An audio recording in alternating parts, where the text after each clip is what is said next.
Okay, well, let's go ahead and get started.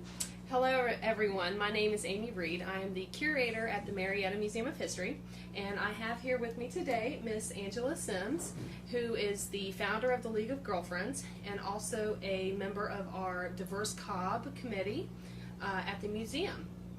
And Angie, would you like to tell us a little bit more about yourself? Yeah, before I do that, I just want to say, Amy, thank you so much for this opportunity. Thank you for all that you do to move the mark. It takes all of us to do it. And I'm so honored to be a part of the Cobb Diversity Committee and to be sitting here with you today.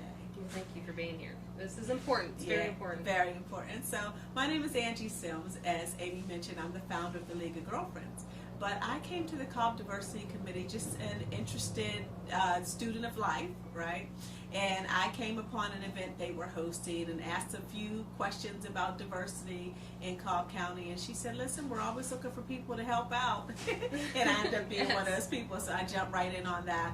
And my thirst for knowledge, especially when it comes to moving the mark of people of color and all different races. I've been involved and an advocate for diversity all of my life. I'm originally from Pittsburgh, Pennsylvania, where my grandmother was the first and the longest serving state, local, and national committee woman. She was super delegate till the day she passed away a few years ago. And she taught us a lot of pride about ourselves being Black Americans, but she also worked in both communities, you know, so Pittsburgh is still very polarized to today. Still very, very racist, and not so much so that they're going to call you the N-word every day, but they'll kind of make sure your business doesn't get supported. You know, that time. That's interesting. I didn't know that. Oh, yeah. And folks that don't look like me that go to Pittsburgh, why would you ever leave Pittsburgh? I couldn't wait to leave. Because I just knew that I just wouldn't be able to move but so far and living in Pittsburgh. But I still had within me all of the you can do it all from my grandmother, my mother, and my father, and everybody. So as I went to Penn State, I became president of Black Student Union. I got involved then. And even when I had my corporate career, when I moved to New York City and I worked for Citigroup, Smith Barney, I became deputy director of diversity for that firm. So 26,000 employees, and I'm the 2 seats down from the CEO, where we are really changing the environment of inclusion. You know, just making sure that everybody can show up exactly as themselves and feel valued and be empowered. And I am just super excited about the conversations we're having now. You know, it's horrible what caused us to finally get to this point to have these conversations. And it's just so devastating as a mother, as a woman, as an African American woman. You know, I've got a great husband, I've got 3 brothers, I've got 2 nephews, and I have a son that's 11 years old. So I kind of don't even want them to leave the house. And it's just, it's so scary. But the most wonderful thing is that we're having these conversations. You know, and they're so needed. And I've said, even in our diversity council, you've heard me say, it's not just Black history, it's all of our history. We all need to know everybody's history because it's really American history. It's American history. That's right. It is. And that's one of the things that the committee, in particular at the History Museum, what we've been trying to do for, I think we started the committee about 2 years ago, and we really, our tagline, if we had one, was we want to be at the museum a safe place for difficult conversations. And that's, of course, started a couple years ago, even before the rest of the world kind of took root with all of the recent events. But I think that, especially in light of what's going on today, this is exactly what we've been trying to do at the museum, and not only just the conversations, but through our exhibits and our programming over the last couple of years, just introducing a more equitable representation of our community. And so today we are actually here at the William Root House, just down the street from our museum. This is not the Marietta Museum of History. This exhibit is a new exhibit that they have, which documents and represents the African American experience in Marietta from pre-Civil War, so the enslaved people's history. And so we decided to come down here to have our discussion in their exhibit, and we want to thank them for allowing us to do this. And in particular, our conversation today will start with a look at the celebration of Juneteenth, which is today, June 19th. And do you want to talk a little bit about the history of this celebration? But before I say that, let me just add a little context about where we are, right? Please. So Amy and I both know this is not what a real slave quarter. We don't know what one looked like because we've never seen a real one, There's right? not documentation. But the effort of Cobb County and Cobb County Museum to attempt at edifying what life as a slave could have looked like. It's a part of history that needs to be talked about, and we need to stop saying that, oh, that was back then. I wasn't a slave owner and you weren't a slave. Right. We really need to bring our children and all of our children to places like this that are making an attempt to show, you know, how horrific life was for slaves back then compared to, you know, what our lives are like now in the houses. And there are still people that are living like this or worse in countries all over the world, and even in America. So I was a little torn initially. We had this conversation, should we do it here or shouldn't we? How's it going to look? How are people going to feel?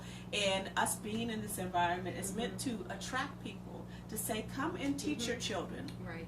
You don't have to be African American to teach your children about slavery. All children. Right? All children. Come and show them what life was like. And this place is right here in Marietta. And as a citizen of Cobb County, I couldn't be more proud to have you as one of our historians of culture and constantly trying to draw the African American experience from African Americans into everyday culture so that we can see it. It's been a hidden history, and I myself was a part of that.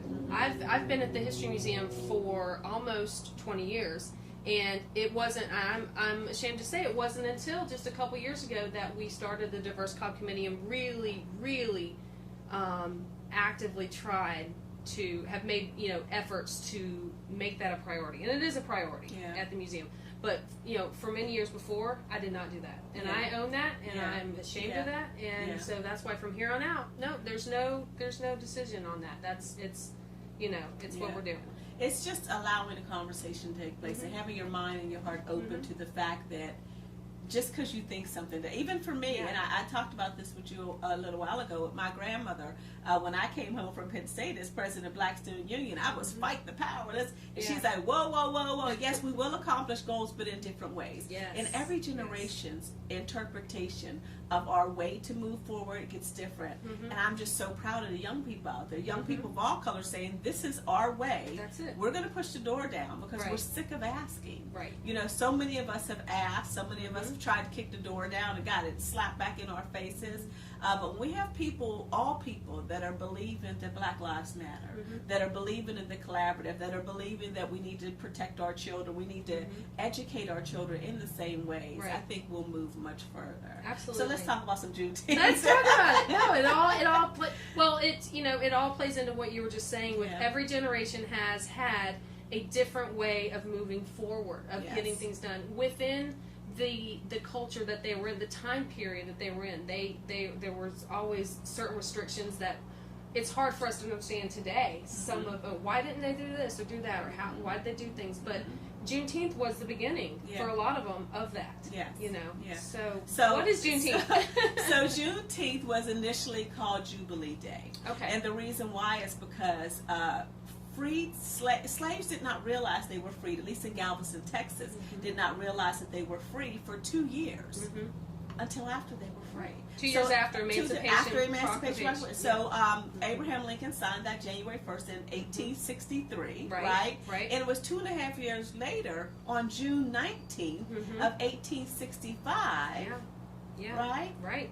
Where the captain, it was General Gordon Granger. General Gordon Granger landed, Union Army. Landed in Galveston, Texas, and said, "Hear ye, hear ye. By the way, all slaves are free."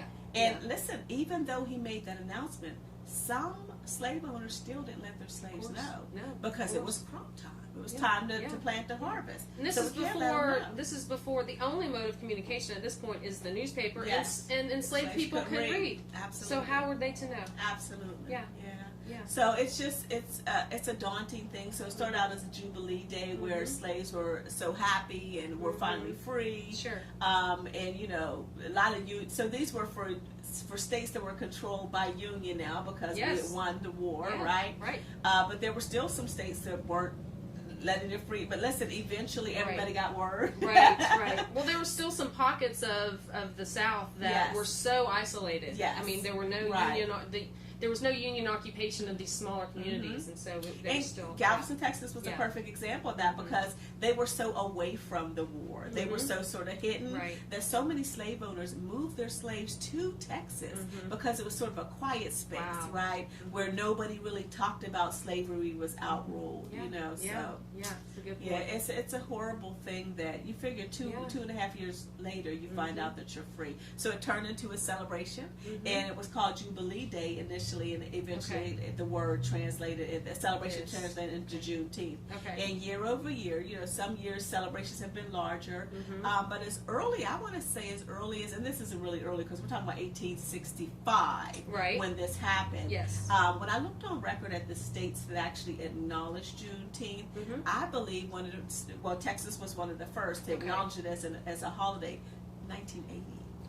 So, you know, in some states, just 2011, 2014, I'm not going to call these states out, but you can go to Google University and find that out. Does Georgia recognize it? Georgia does. Okay, Georgia does. Good. Georgia does, Finally. Took a while to come along, but they do. Okay. But then when you talk about recognizing it, so there could be a president, Bill Clinton, or even George Bush, saying today is Juneteenth, right? But the important thing is, how do you recognize it in your household? How do you recognize it in your school? How do you recognize it in your church? How do you recognize it? This is for Black people and for people that are not of color.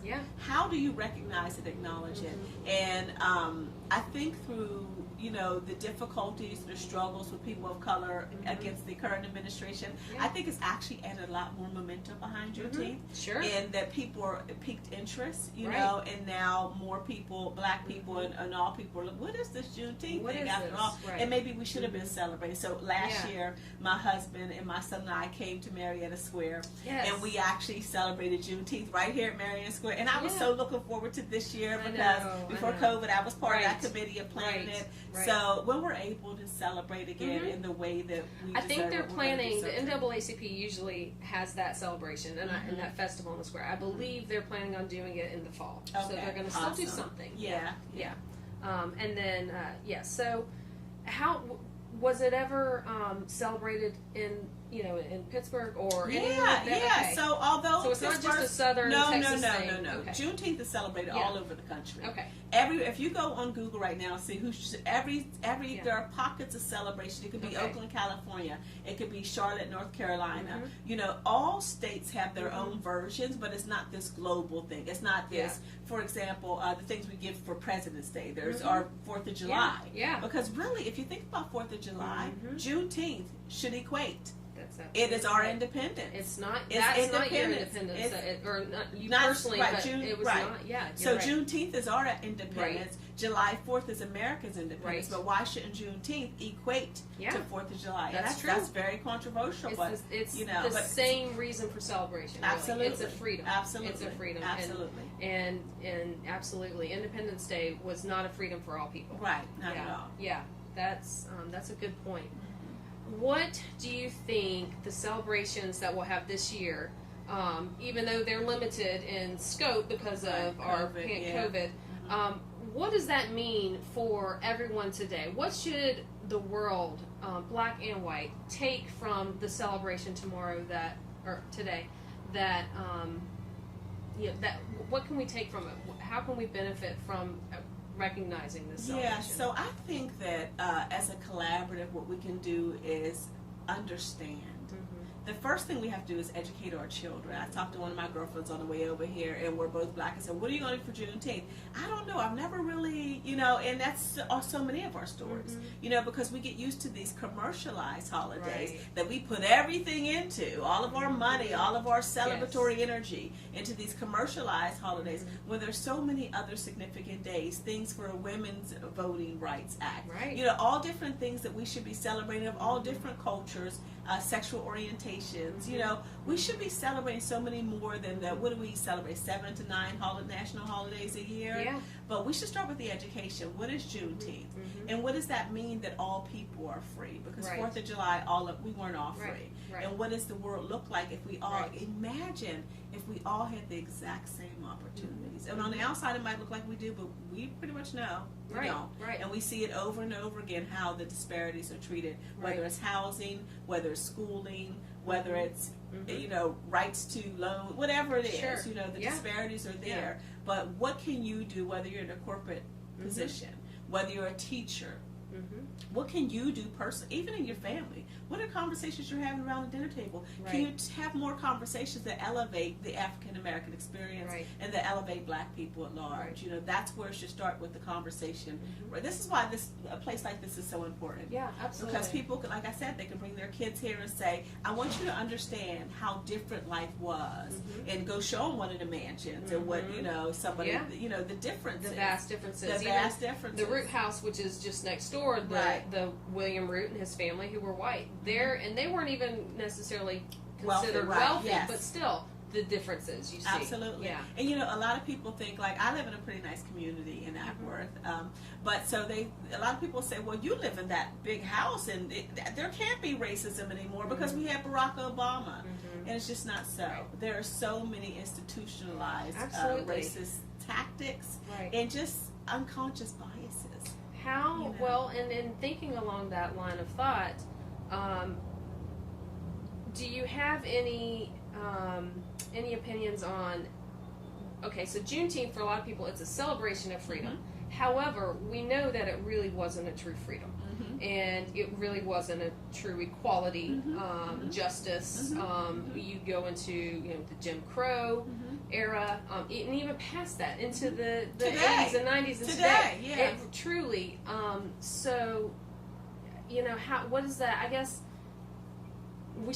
should we not only be celebrating, we should do but something. It should be, it should be celebration, and now what are we going to do? So right, there's nothing wrong with, I don't think, celebrating with your family, having a cookout, but what can you do tomorrow? So if you're not a person of color, what is it at your job? Who are the people that are in your pipeline? Who are the people you haven't put in your pipeline? If you're at a board meeting, who's not being heard? You know, if people at your business are not telling you how they feel, it's because many times they're afraid of retribution. You know, so listen to the employees you have. When I was in diversity, one of our key responsibilities was sourcing more African American, Asian American, Latino, and women, and people of all colors, sourcing more candidates to come into the firm. And I was just so, I was such a believer that you naturally attract people by keeping the people you already have in their seats. If I'm happy where I'm working, I'm going to say, hey, Jane, which is what I did. So my girlfriend brought me into the firm. This is a great person, and this is the conversation we have. They treat Black people well, and we shouldn't even have to have that conversation. But in a job, listen, they heard my voice at a meeting. They listened to me. They didn't let somebody talk over me. When it was time for a raise, they gave me a raise. These are things that aren't usually what happens. So when we find a place that does that, we share it everywhere. We tell her, hey, you got to come over here. Oh, then UPS or whoever it is, they really, you know, and I don't know much about UPS, but I'm just throwing that out there. Whatever, you know, that some company, they really do a good job at really enhancing their people of color. And I think that even from a personal perspective, as a white woman, even though I don't have the racial understanding and experience, I certainly have felt that as a woman. So I would hope that maybe, you know, as women, we can also try to look into ourselves and what we can relate to, you know, as empathy. Yeah, and I'm going to tell you that white women in particular have done incredible things for women's rights voting. So a lot of us African Americans said that wasn't our fight because we're Black before they even look at us as a woman. So they're not going to, even though they're letting you vote, they're not going to let us. But when you think about, even when you think about the civil rights movement, it really wasn't until some white women around America saw them with the hoses on the children and with the dogs after the children. They're like, wait a minute. So, okay, you can say whatever your disparities are with, you know, Black men that are an opposing figure, whatever your misconceptions are, they're all wrong. But when you're putting hoses and attacking children, that's when we get involved. You know, that's when a lot of white women get involved. And if you could just visualize, you got 4 beautiful babies, right? If you could visualize that every time your child walks out the door, you're just not even sure if they're coming home every single time. Whether it's to go across the street. My son yesterday went to take the garbage out. He's 11. He went to take the garbage out, and I kept the garage door open and just watched him the whole time. He went on my front porch just to water some flowers, and I stood there the whole... Because we just and this was before natural for you. Absolute natural. And my oldest son drives, and every time you just the talk we have to have. If you get pulled over by the police, put your hands on the steering wheel. And even my husband got pulled over about 4 months ago by the police, and we were in Ackworth. Thank God we were in Ackworth. And when we got pulled over, my husband, I knew just to sit very still. This is before George Floyd's death. Sit very still. My son was afraid, and I don't even know where he got the fear from, because we hadn't put the war talk with him, because he's 11. Well, he unbuckled his seatbelt and crouched down in the bottom of the seat. And the cop looks in the back, and he's like, "Hey, is somebody back there?" Now, there are some cops that are just, "What's going on? Is that a drug deal?" Easily could have killed my son. My husband and I pulled over and told my son, we had the talk of a lifetime. Had to have a talk, Don't ever make any swift moves when it comes. And everybody can have this conversation with their kids, but for us in particular, it could mean death.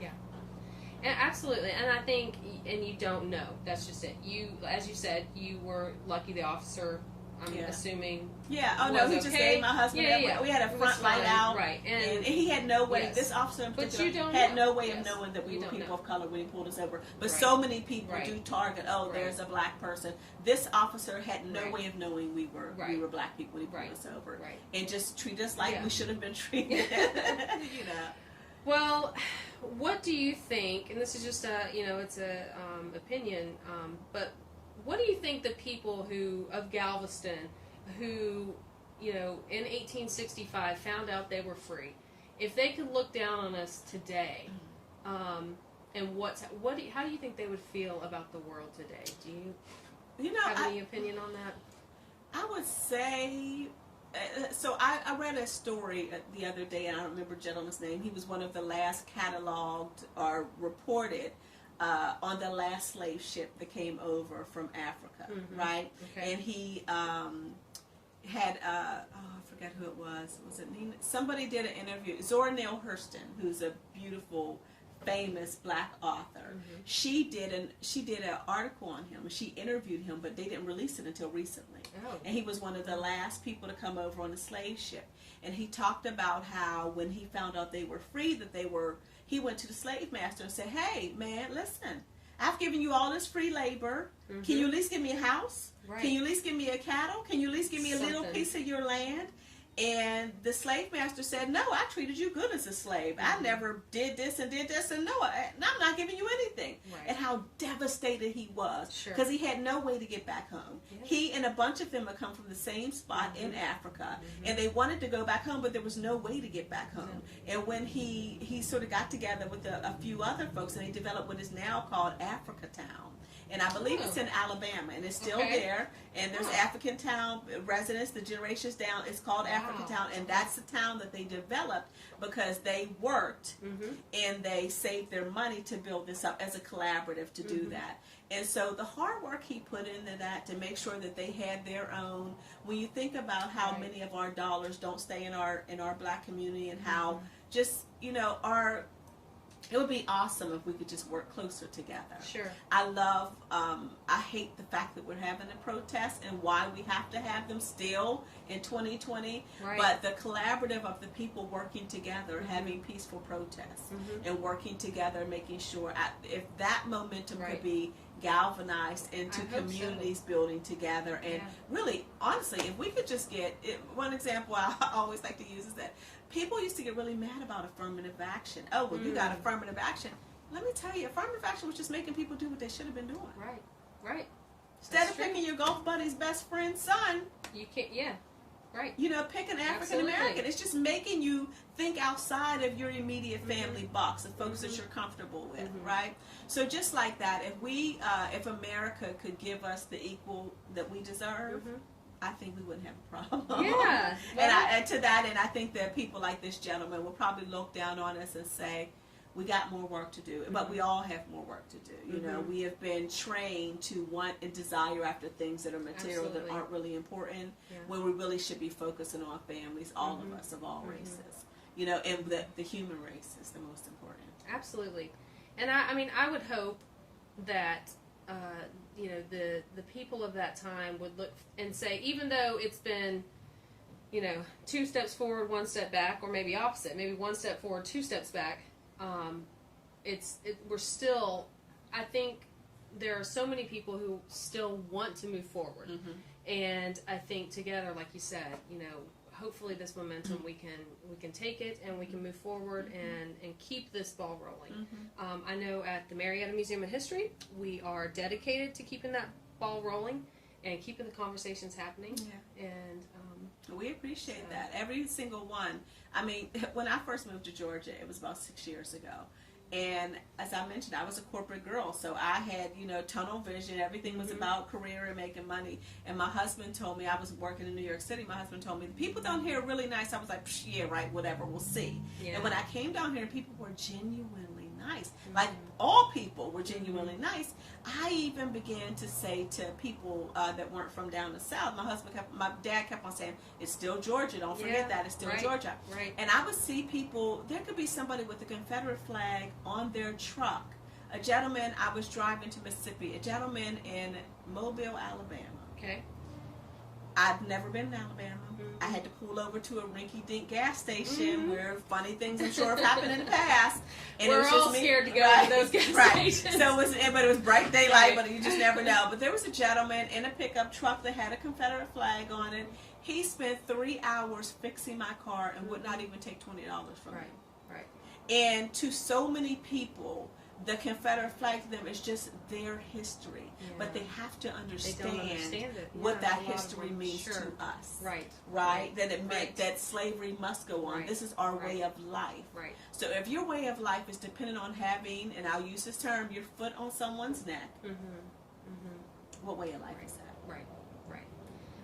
I think bringing this to current events, we just heard that the city of Kennesaw has officially, their city government has officially approved taking down the Confederate flag in the city, which for the city of Kennesaw, for us locals, that's huge. It's a center of Civil War. That's their tourism, is Civil War history. And it's steps like that that will open doors to peaceful understanding and communication. When you take down some of these symbols, the imagery, it just opens the door to, let's all come to the table, you know, without that image there that's going to sidetrack us all from what we're here to do. But the thing of it is, all we do is take the flags down, and we don't have the conversation. And no, you've got to keep going. Absolutely. So it really takes people that are in the right seats to make the right decisions. To say, who do you have at your company that can make your company more diverse? Is there a consultant around? Are there people of black people that come in and tell you, or maybe the people you got at your company already? How about you have candid conversations that are going to hurt your feelings?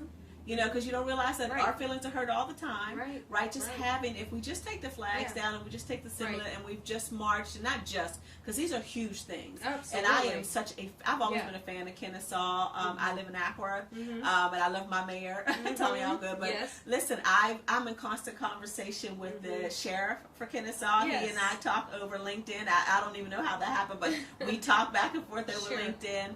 And when I looked on the websites to see who in Cobb County was responding, I saw that he was one of the first ones to make a video saying not just people of color matter, that Black lives matter, and that is so important. But again, if all anyone does is take down the imagery of it, and we don't put any work behind it, then what have we really done? That's true. And we have actually, about 3 months ago, in the same light at the museum, we took down a very large Confederate flag that was the centerpiece of our Civil War collection. It's a huge flag, and we did it purposefully. And this is really before a lot of this started, but for that same reason, where I want to be a welcoming space. Now, that doesn't mean we're not talking about the Civil War, and we're not talking, and that doesn't mean we're not going to talk about the Confederacy, but if someone walks in, someone of color or anyone, and they see that, they need to feel welcome and have an open heart and be able to learn about the whole history, the whole story. But if there's that symbol of hatred right there in front of them, that a lot of times it's going to break. It's going to shut down. It's no different than having a KKK body in front of it. You know, with a mask on. Nobody's coming in. Sure. You know. So. And I knew that there will be some people who disagree with that decision. There are going to be people in Kennesaw who disagree with the city's commission decision, but it's still something that needs to happen, and we'll all move forward together, and we'll talk about everything we need to talk about and to get through it all. But not just talk, do things. Yes, action, absolutely. Action. So today of all days on Juneteenth, I want to thank you especially, and thank you for your dedication to our committee, to keeping me as a employee of the museum on track with where we need to be going, continuing to move forward in the direction of equity and equality within the community, not just the museum, but the community, and you're a big part of that. So thank you, Amy. You. This was I think great. You're doing great things, and I'm here with you. I'll ride it till the wheels fall. Thank you. I appreciate you so much. All right. Okay. Well, thank you. Happy Juneteenth. Happy Juneteenth.